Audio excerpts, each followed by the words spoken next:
للأخوان آل الأحمد وللأهل الأبيض بشكل عام، ونبارك للعريسين السعيدي وعبد الوهاب أبناء الأخ محمد الأحمد، والله يهنيكم إن شاء الله.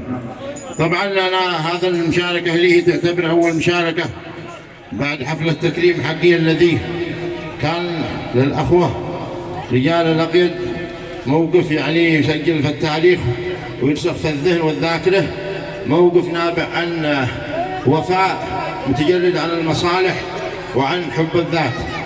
طبعا ما يميز أهل الأبيض عن غيرهم إن صداقتهم على شريحة واحدة، يعني ما يقبلوك شيء الصبح ويسبوك بعد الغداء، لا، إذا كرهوك يقولوا لك مكروه وإذا حبوك يقولوا لك محبوب.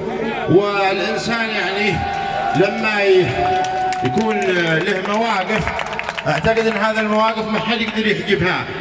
يعني أنت ممكن تشتري عماير، ممكن تشتري أراضي، ممكن، لكن حب الناس ما تقدرش انك تشتريها ابدا ولا تقدر تغرر عليهم. هم عارفين من الشخص المصلح المخلص، من الشخص الذي تعب، من الشخص الذي سال، سواء هم او الاخوه العوالق او الاخوه في مناطق حجاج الذي كنا معهم في المشاريع التي حصلت.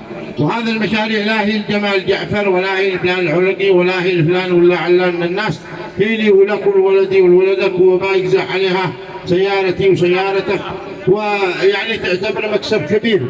واحنا اليوم لما يعني يقولوا عرس فلقينا ولا عرس فلقيت، لا نمشي بكل اريحيه، ونتمنى ان تكمل الطريق الى الظاهره والسفيره والفارد ولا قصدي الفارد عند الالتقاء بالخط حق الحلقبي، وبجهود الرجال ان شاء الله ماشي حاجه اسمها مستحيل.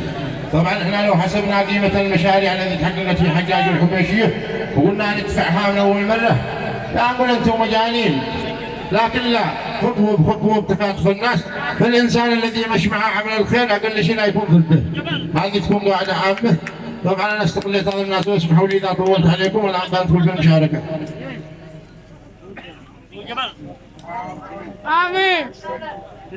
بالنسبه للمشاركه قلنا يا اهل الكرم والجود والطبع الاصيل يا تاج راسي والعمامه والعقال.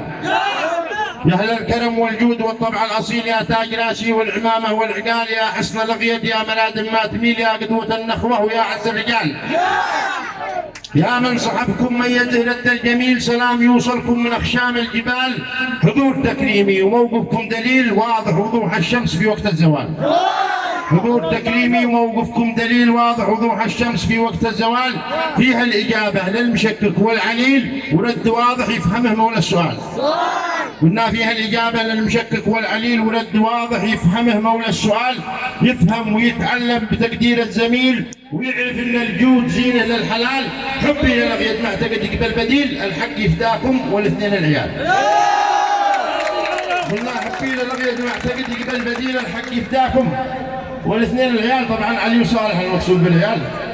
واليوم واجب في فرح نادر جميل نحضر مع الاصحاب في شمله وبال، كلنا للاحمد وزنهم عندي ثقيل، قلوبهم كالشاش بيضاء والزلال، للحاج مبروك ضايع الرب الجليل، وللعريسين التحف على الدلال، والشيخ ياسر فارس الخير الكحيل، واهله واخوانه ومن حوله جمال. تاريخكم معروف جيلا بعد جيل، يا ظل الصاحب اذا احتاج الظلال.